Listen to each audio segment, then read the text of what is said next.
Si le Covid-19 semble en partie épargner l'Afrique, l'inquiétude sur ce continent n'en est pas moins grande. Les conséquences économiques de la pandémie s'annoncent très graves pour le continent. Dans ce contexte, il est temps de revoir la gouvernance mondiale, ce qui suppose un changement de paradigme, estime le président du Niger, Issoufou Mahamadou, en introduction d'une conférence du New York Forum Institute. Le Covid nous rappelle notre communauté de destin.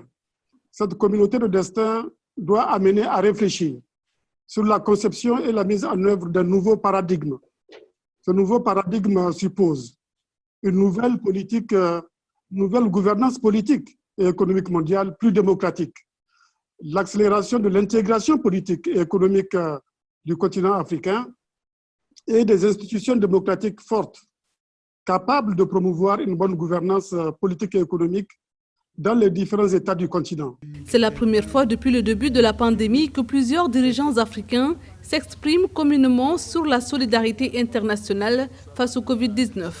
Les opinions rejoignent plusieurs autres déjà exprimées qui appellent à des réformes profondes des institutions des Nations Unies.